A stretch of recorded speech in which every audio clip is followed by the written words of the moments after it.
Sit right here. Yes, sir. Yes, sir. You know we Siamese twins for today.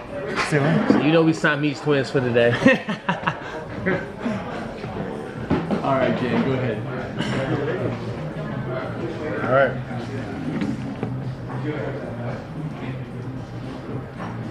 So I mean, you guys have, this is the second time you're doing media together. You know, how much do you want to just kind of put this all behind you following the fight? You know, how much does this make the rivalry better, and how much does it make the rivalry worse? Yeah, at the end of the day, it's all about, you know, selling the fight and getting out here and beating the bushes to make this thing happen. And, you know, we got to do what you got to do, right? And I know we're both focused on March 4th, and of course, this is part of it. I think for me, it's putting the fight away. I think it's a chapter I need to close. I think for him, it's another opportunity. I think, you know, he had the opportunity the first time we fought. It gives him another opportunity to try to, you know, come out with the W. And, you know, I don't really even see it as selling the fight, because this is a meaningful fight. People want to see the fight. And I think we just explained why you want to see the fight. Why should it happen? Why, you know, is this a chapter that needs to be closed? What can be done differently? It was so much that went on. If you was there watching it, and even in the fight in the moment, it's hard to remember everything that happened. So I think it's our job to remind people why this is such an important fight in the best division that's in the, you know, in the world. I'm certain that both of you guys have some regrets about the outcome of the majority draw, but in a way, coming back with the rematch and having a lot more buzz about your fight than even you had in New York, is that a good thing for both of you? Do you embrace that part of it? Oh yeah, I embrace it. I think that people saw a lot in both of us and saw that he can, you know, take punches and become durable and come back and even win the final round after being nearly finished. And they can also say that, you know, in the past people have been curious on whether or not I was able to go to whole 5. It was a great fight. I said it from the beginning. I said this will be the best fight on the card and the best card of the history of the sport. It lived up to that, and we ended up getting fight of the night. I think that alone is going to make people want to watch it, you know. I agree, man, 100%. You know, the last fight, you know, it is what it is, and we're going to do it again. So, you know. What are the things that that you guys are kicking yourselves over that first outcome? What is the thing that bothers you most about your just not for me, it wasn't pulling the trigger enough.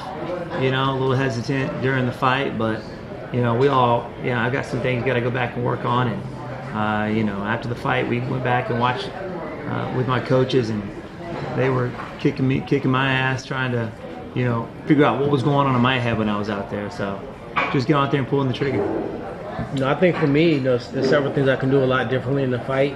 I think I'm a well-rounded fighter. You know, I can do a lot of different things. I can strike, I can wrestle, I can grapple. I think, you know, we saw me stand toe-to-toe with one of the best strikers in our division and probably one of the more creative strikers in the UFC, and I kind of got that out there so now people can see that. This fight, I think, is just important to know your worth and know what you can do and know what you can't do. And obviously for myself, pulling the trigger a little bit more as well. You know, the moments when I stepped forward and I did the damage, you know, I was moving forward and pulling the trigger. And obviously I'm not going to get my game plan out, but, you know, I do have so many different layers of me as a fighter, and I can utilize wrestling, I can utilize jiu-jitsu, I can utilize striking, I can utilize counter. And I do feel like even with not doing 100% of what my game plan was in the last fight, I feel like I did enough to win the fight. So now going into the second time around, if I thought I won that time, and now I'm planning on coming back and doing more, I want to make this really convincing. And just to refresh everyone's memory, can you tell which rounds do you believe you won, and if you tell us the same thing? I believe I won the first round and the fourth round clearly. When I watched the fight, I haven't watched the whole fight through because all I needed to know if I won the third round. So I watched the third round probably 5 or 6 times. Each time I watched the round, I felt like I won. So even with no 10-8s or anything, I felt like I won rounds 1, round 3, and round 4. For me, it was round 2, round 3, and round 5 that I thought I won. So, you know, those are the rounds that I thought I had pulled out, and you know, but, you know, it is what it is. It was a draw, and we're going to be doing round 2. I think everyone agrees it was a very close fight. I'm wondering, you know, with a rematch, how much of an advantage do you have now that you've seen there's probably always a little mystery when you're fighting someone for the first time. Is there an advantage of fighting them the second time? Now maybe there's less mystery. I mean, you kind of get a feel out there for them. You've already been out there with them once. I'm not saying that you know all their tricks, but you do have a feel, where they're strong, where they're not strong, and so going into it, it will make it that much more exciting knowing that. Yes. I just personally think that I found out where I was a little bit more stronger in areas that I didn't think I would be in. So I think when you're going back and you're running it back and you're remixing it, I think that it's positions I can be extremely dominant in. On the feet, on the ground, against the cage. Even backing up, coming forward. Using different things. And I think that going back is things that I can make up and I can change within the training camp. I think certain things Stevie can't change in the training camp. You can't change 20 years of wrestling and Division I, credentials. You can't change, jiu-jitsu credentials. You can't change that in 6 weeks. Now, granted, my game plan is not to go out and try to, out-blitz him and, do spinning wheel kicks and outpoint him in that aspect. But I think that my ability to stop him and stifle and neutralize his game, I have a way better chance of doing that in 6 weeks than he does. There's been some change in the judging criteria in 2017. It's basically designed to maybe have more 10-8s. And obviously that was a point of contention in your fight. There was a 10-8 in the first round. There was a 10-8 in the fourth round. How do you think that new judging criteria may work to your advantage on March 4th? I don't think it was clear on what they were judging. I think one judge, and I'm okay with the first judge, just said I won rounds 1, rounds 3, and round 4. I got no 10-8s, but I still would have won the fight.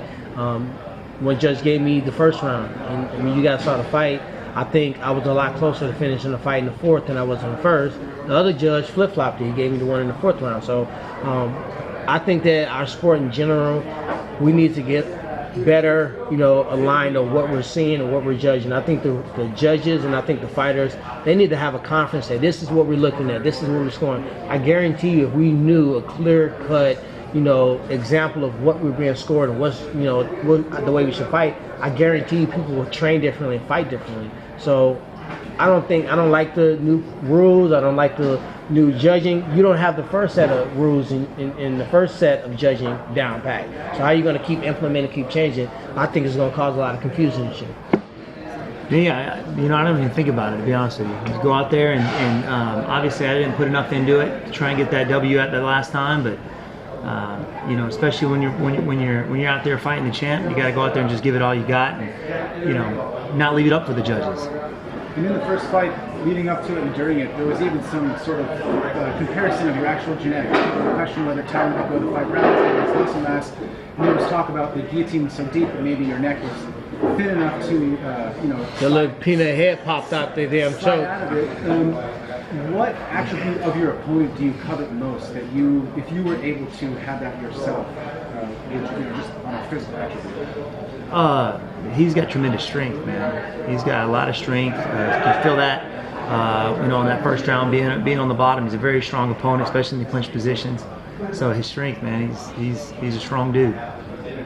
I would say timing probably. There's a couple times I knew a counter was coming, and I was actually trying to bait him with counter, and then even knowing it and seeing it, I still got hit with it. So I would probably say timing, because I think I'm faster, but being faster, and when you have someone that has good timing, they're quick, sometimes they can get to you before you can get to that person. So I would probably have to say timing. That's a weird question I've never answered. Now you mentioned you don't like the new rules? I don't know. I mean, I don't ever think back in a fight where I was like, oh man, if I could have grabbed this fucking clavicle, then I would have won this fight. Like, I don't understand. Like, how about we make the rules that we have right now clear before we try to say, okay, now if somebody has the fingertip down and one knee, you can soccer kick them in the face. But on the ground, I can lay here and I can lean over and elbow you, and that's the exact same thing as a 12-6, but I'm just leaning forward. I think we have a hard time enough gauging that, and who's gonna know that's the worst stuff ever.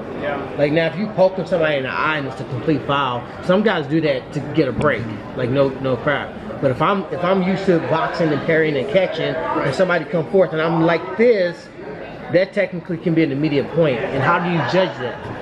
Yeah, so And what about for the takedowns?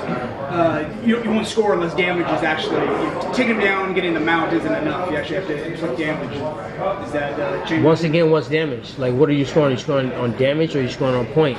If you were scoring on point, then our fight was a draw. If you're scoring on damage, then I clearly won. The judges, and especially in different commissions, they don't have it down on what they're scoring anyway. So I don't agree with that. I think if you take somebody down, if they really want to get deep with it, if Wonder Boy was to take me down, I think they should score way higher than if I was to take him down, because I'm the one that's supposed to be the wrestler. So that would mean that the judges would have to have knowledge on the people and what they do. If he was able to take me down and control me, then that should score almost like me knocking him down. So it'd be like a handicap. For sure. Right. Okay. Yeah, but they would have to know the fighters, and it's not their job to learn every fighter on the roster. For Steven, Holding.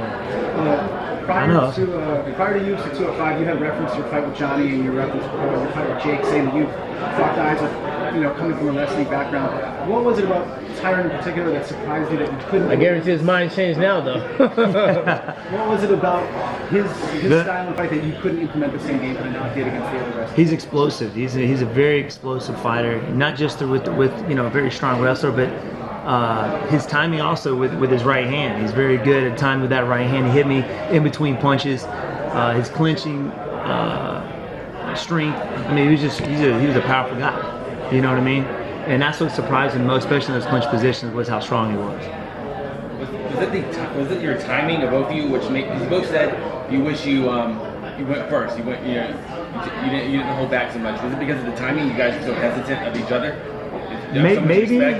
Maybe knowing that we're both. He's got great counterattacks too. So maybe it was because we were both waiting on somebody to throw a punch. We were going to counter them. I don't know. I mean, it's easy hindsight. I said I could have went forward, or I could have got faded back on and cracked with a blitz or something like. So I think it goes both ways. I do agree that sometimes when you have good counter abilities, sometimes you rely on it and you kind of wait. You someone walking you down. I knew with him, I had to be patient. When I watched film, every fighter that just said, "Forget it, I'm just going in," those are the ones that ended up on the ground. So being patient against somebody that's that tricky, that's tough because you want to go, but also it's kind of like, hey, what the fuck you about to do? What I'm about to do? It's kind of like a teeter-totter to do. What did you feel? Did you learn anything about yourself as a fighter in that fourth round? Yeah. Have you ever been in your whole lifetime actually been that hurt? There was a few times where previous fights where I was hurt. Obviously, my second one in the UFC when I fought Matt Brown. Just not giving up, man. I've always been that way. No matter how hard, how much you're hurt, you stay focused on what you got to stay focused on, and just don't give up, man. And that, I think a lot of the fans out there saw that night, and I gained a lot of fans just from that. And Tyron, God's honest truth. I mean, is this the fight you wanted next, or where? I know there were some other opponents mentioned. It's about 5 or 6 fights I think in my career that being victorious in those fights, I would be the best welterweight that's ever fought in the octagon. Obviously, Rematch and Hill was one of the fights. I think at some point, Robbie Lawler might earn his way back up. I might have to fight him again. Damian Maia, someone that's poor little Damian Maia just caught in the holster, and he hasn't even been offered to me as an opponent ever. You think about the Diaz brothers, you think about Conor, you think about Georges St. Pierre. If I walk away with victories against those guys, it's undeniable that I'm the best welterweight in the world ever, and that's really my goal. So I always knew that I would have to fight him again, but I didn't necessarily feel obligated that I had to fight him immediately next. Even if he held out and I took another fight, or if he fought somebody else, I knew that I would fight him again, even if it wasn't immediate.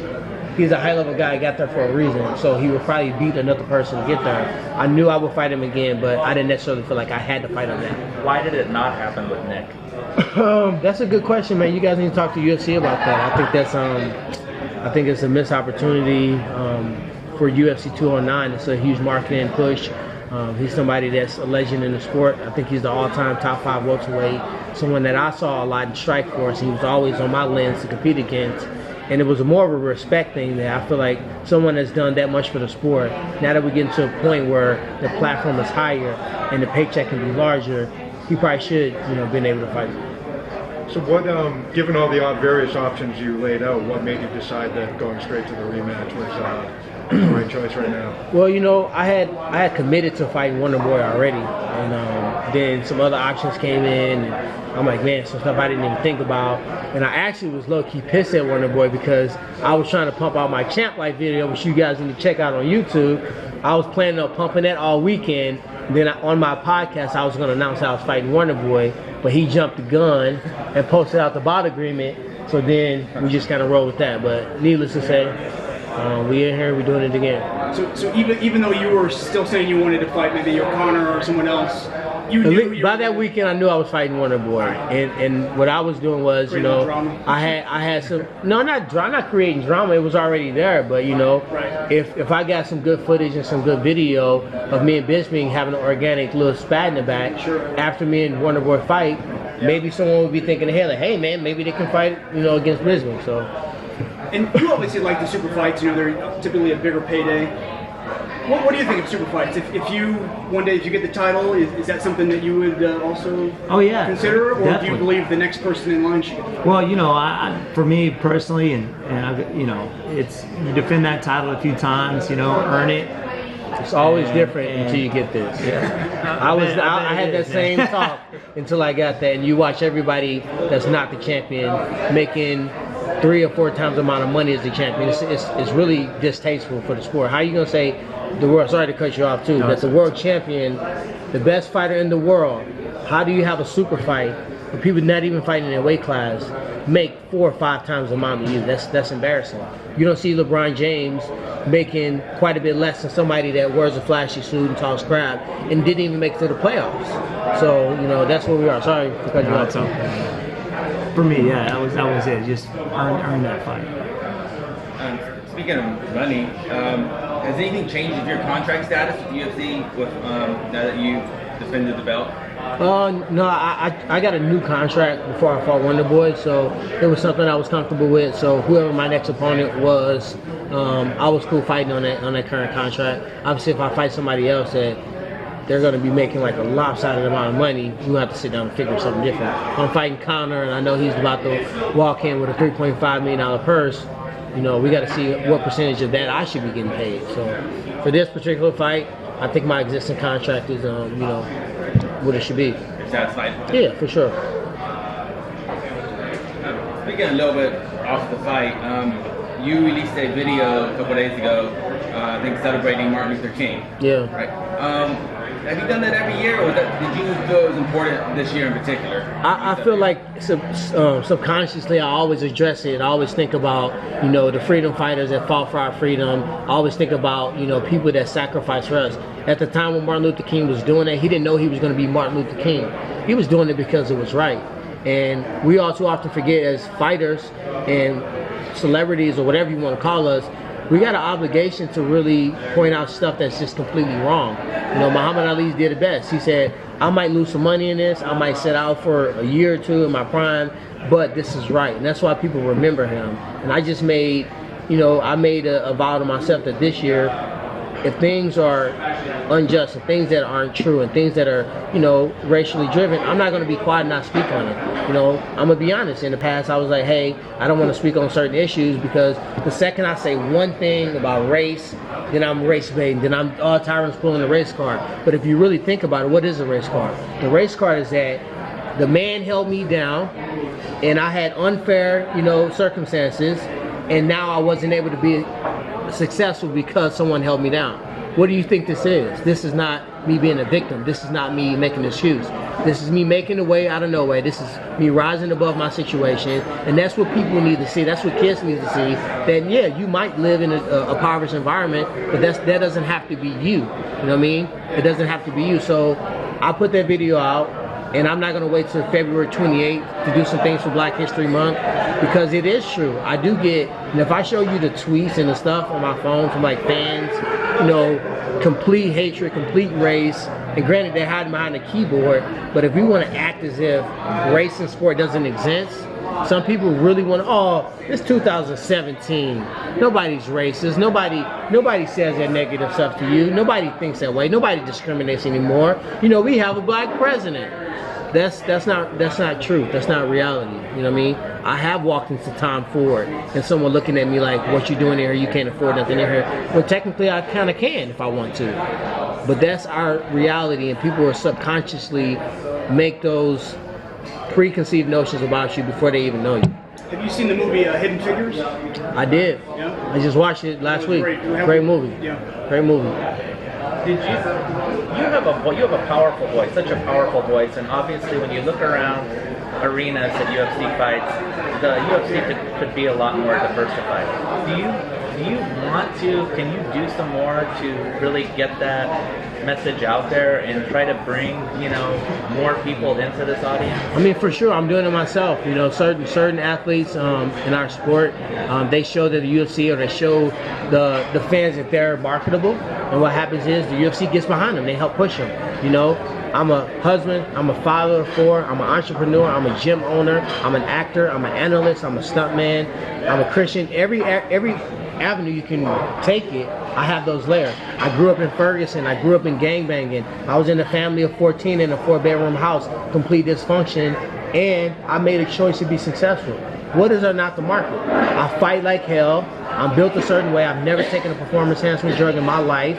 I just started taking supplements after 2 years, so sorry for this man. You know, so with that said, why would they not want to market me? So I can complain about it and be the victim that we talked about, or the gentleman that's standing right behind you with the camera is my own propaganda. It's my own champ cap, my own series. So people don't get a filtered version of me. They see me for who I am, what I do, what I stand for, and what my game plan is, and how I want to be remembered. So I think you got to take control of your own career. That's why I do my Champ Life series. That's why I do my Champ Camp series. And I called it Champ Camp on purpose. It's accountability. If I lose to him, what is it going to be called? Contender Camp? No, I purposely set that because I don't plan on losing this belt for a very long time. When I retire, I will retire as a champion. Are you confident the message is going to click? It's going to hit home with? It's already resonating. I don't put it out to basically get a certain amount of likes or views. Granted, that's great, and it helps me if I want to pitch it to somebody, or if a bigger production company sees value in it. Yeah, views are great, but I know if one person calls me and say, "Man, you know what, Tyron, you're the best champion in the world. You're the Martin Luther King of MMA." Like, one kid said that on a post, and I don't even read the post because I get roasted a lot on social media. But so my videographer Lamar told me that, and I'm like, man, when I feel like stopping, and I don't feel like running, I don't feel like training, and I'm like, everybody always hating on me. What the heck else do I have to do to prove myself? It gave me that little extra motivation to keep pushing. You talk about your legacy. The other day, or about a week and a half ago, I wake up, you're ringing the bell over at NASDAQ. Can you talk about that and how that came together? Yeah, I'm low-key always doing something, and it never really gets picked up, No fighter has been in more movies than I've been in. I've been in Sons of Anarchy, Agents of S.H.I.E.L.D., I've been in Olympus Has Fallen, Straight Outta Compton. I just did The Last Ship. I did a movie called Office Uprising. I stunt double Barry Sanders in a Pepsi commercial. I've done every commercial and thing you can think of with no Asian, no representation, just old school hustle, and it don't get picked up. Now, I was at NASDAQ ringing the bell with one of my big sponsors, Mind Body Membership Software. I've been with those guys forever. So I'm doing the things I'm supposed to do, and that's all you really can do. And I realized last year that I can't make someone like me, and people that don't like me, they probably don't know me. And those aren't the people that I wake up to every day that are, looking forward to me to bring home the check or to do something positive. That's my family, that's my kids and my friends. I can honestly look in the mirror and know that I've been the same fighter since Strikeforce. I haven't taken on this character and went rogue and, flipped out to sell a pay-per-view. All I'm doing now is I believe I'm the best welterweight in the world. I really believe that. Not just because I have the belt, because we can see a lot of people fight that fight, may not be deserving, may not be the number one contender, and it might not be that tough for the division. This is the best division in the world, and it's getting better, you know what I mean? So with that said, I just do feel like I'm the best in the world, and I'm okay with saying that now. Stephen, talking about some of his community involvement stuff, you obviously have, your own school where you teach, you have a lot of students that look up to you. Can you talk about the reception when you got back home after 205? Yeah, man. Actually, it was. I actually didn't plan on going in that week and teaching just because of my nose and the stitches that I had. but ended up having to go in anyway, and it was pretty cool. The first class I went into, you know, half my students had painted black eyes on their faces, man. That's cool. And so it was pretty cool to see the sport when I got back home. And you know what? And that's one of the reasons, like you said, we do what we do, man. You know, to change people's lives. You're both stand-up fighters. Thank you. You were talking about social media. Do you think social media has helped you or harmed you?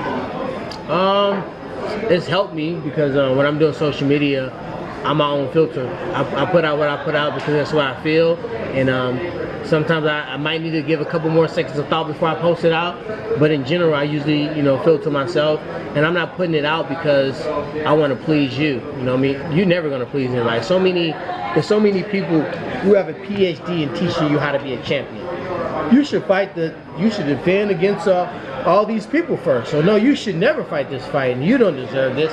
So many people will tell you, but if you really think about it, what type of person, you know, I was talking to a buddy of mine, Renato Laranja, yesterday. What type of person sits there all day and so focused on what the hell you got going on, and not focus on what they're doing, their legacy, their journey, and what they want to do. So why would I really take any of those comments to heart? So I think it's helped me because it's given me an opportunity to express myself and to get who I am out and to get certain videos or pictures or share the moment. Some people really want to know, what do you do on a day-to-day basis? We know you train and eat grass and, you know, never have a bad meal. We know you do that. But what do you like to do in your spare time? We want to see you laugh a little bit, joke around, hang out with some other people. And, you know, that's what I use it for. With your success, has there been, I guess it could be totally out of place there, but within the African American community, it's traditionally boxing fans. Yeah. Have you noticed the youth maybe kind of changing and becoming MMA fans within the African American community? You know, I'm gonna put a strong, you know, push on the UFC. I think that's their job. You know, I think I'm the only African American fighter on the roster that can really capture that market, especially with Floyd Mayweather retired or talking about coming back. That market is up for the grabbing, but you got to educate the community on what it is. Most people in the African American community or the urban community or the boxing community, whatever the heck you want to call it, those individuals think that mixed martial art is crazy. A whole bunch of crazy white guys kicking the hell out of each other with a sprinkle of a few brothers in there. That's really their thought. They don't see it as karate, wrestling, jiu-jitsu, taekwondo, sambo. They don't see it as a beautiful art with so many different martial arts combined in there. And not only that, it's an affordable art that they might not be able to afford golf or tennis or something like that. They can afford mixed martial arts. You know what I mean? So with that said, I think it's a UFC job. I've done so much. I went on a 40, 50 school tour, talking to kids, giving out free seminars, giving to shelters, doing everything I can because that's what I'm supposed to do. I don't need a lot of video and credit for it. But if they want to take it to the next level and really capture that market, I feel like New York would have been a perfect opportunity. The mecca of hip hop. We could have done a little bit better to promote me in a different way, to grab that market, not only just for pay-per-view buys and to bring in a completely different demographic, but to also for the youth. This is a way to keep them off the street. This is a way to turn some of that rage and, you know, aggression into something positive. And also, martial arts is respect. The whole thing about martial art is discipline. There was a point in time where I was about to stop fighting because it lost that. It lost the Bushido spirit. It lost the martial art. It lost the respect, the honor, integrity. When I was the #1 contender and I was like, when's my shot? I done fought 4 #1 contendership fights and everybody's jumping me because they got a better looking suit and they talk more crap. So now, I got to take a different lens on it. You know, mention respect. You must have some respect.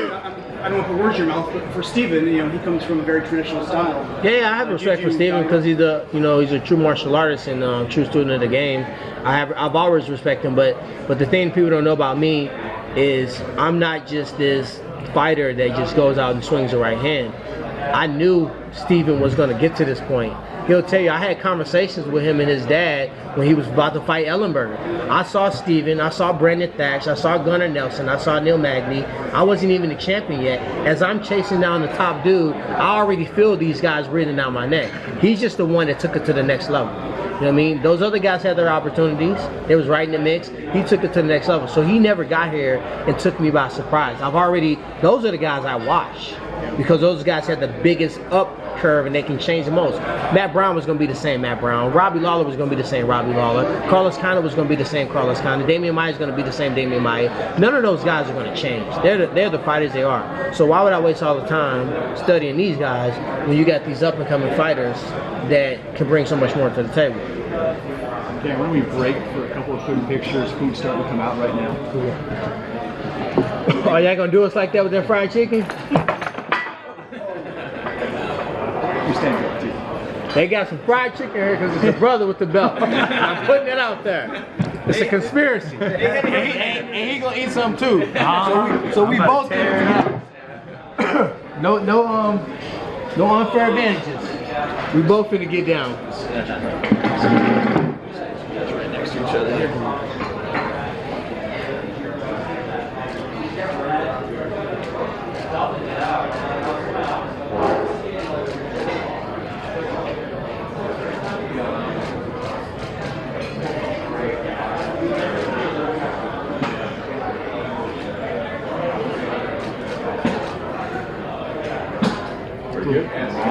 Gang, there's some food up there, gang. The steak and salmon's coming out in just a couple minutes, I'm told.